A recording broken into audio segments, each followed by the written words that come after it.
Avenger का उल्टा क्या होता है? Married. Yeah. Exactly like this joke, this movie was a bit of a hit and a miss for me. While some jokes like this didn't work for me, there were a lot that did. And regardless of whatever did work and did not work, one thing was very evident throughout the movie. Director Raj Mehta knows how to get the masses, especially the older audience. Because every single time that there was a husband and wife joke, and even though I didn't find it funny, the entire theater erupted in laughter. Also, just a quick mention of how amazing of an experience it is to watch a movie in a house full theater. It has been a while since I've been for one. There was not one seat left in the entire theater.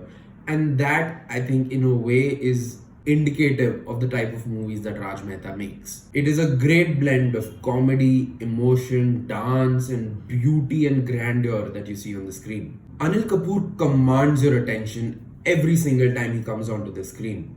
If he wants you to laugh, you laugh. If he wants you to get serious, you damn well know you're about to get serious. Varun Dhawan and Kiara Advani are both in fine form in the movie. While I wouldn't go so far as to call it either of their career highlights, I think they did a great job with the acting, especially in the scenes that they were arguing with each other. What can I say? It was very convincing. And my god, what can we say about Neetu Singh? It's always such a treat to watch her on the big screen. And I'm so glad that she came and did this movie. Because even though she's barely in the first half, she steals and makes the second half her own. Manish Paul is a riot throughout the movie. His comic timing is great and he manages to somehow get you even if the joke isn't really funny. Also, if you haven't yet seen the movie, the scene that they shoot in Manish Paul's office is one of the funniest scenes I've seen in a long time. It is one of the funniest set pieces, set designs that I've seen in a long time, because every single thing that happens in the scene is a surprise. The more you look, the more you'll find something to laugh at, and I think that's just a great touch. I do have a bit of a bone to pick with the creators though.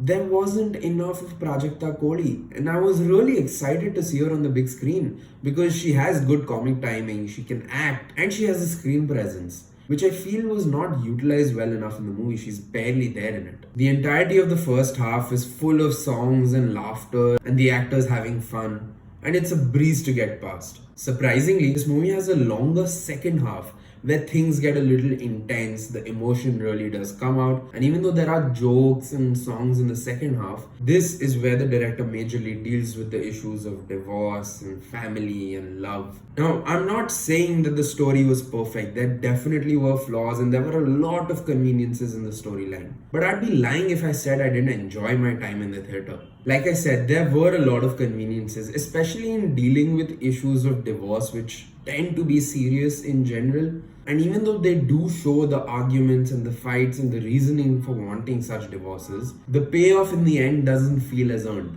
even though you know what's going to happen. So I wish that they would have given a little more depth to that part of the story rather than focusing on all the jokes and the songs. And I get that it was a brilliantly designed mass entertainer, family entertainer movie. But if you are trying to tell a story, you might as well go all the way. I will say, the production designed by Sukant Panigrahi and Shivangi Singh and the set decoration by Sejal Adhya was a big highlight of the movie for me because the sets were beautiful. Each and every song had its own set, and I'm sure they had to build a lot more sets for the scenes involving the houses and other such pieces of the movie.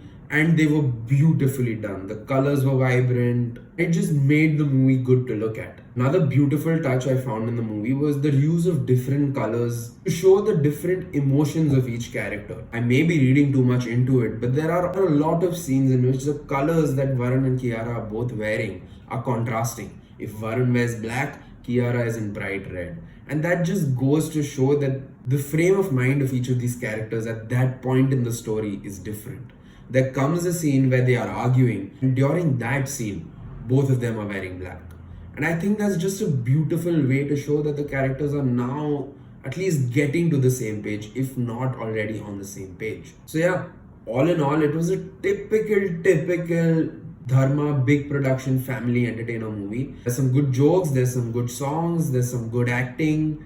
And even though it's not the best story, I do have to give props to Raj Mehta for coming up with stories that have such weird scenarios in them. The concept of these movies like Good News and JUGJUGG Jeeyo in themselves are good. If I did have to rate JUGJUGG Jeeyo, I'd give it like a 6.5 JUGJUGG Jeeyos and 10 JUGJUGG Jeeyos. Yeah, there's some beautiful people on screen. There's some great actors like Anil Kapoor and Neetu Singh. Watch it, I guess, if you're interested. That's it for the review. If you have seen the movie, let me know what you thought about it down in the comments below. If you haven't and you've seen this review before, let me know what you thought about the review. Don't forget to like, share, subscribe. Hopefully, I will see you next week for another review. Till then, take care. Peace.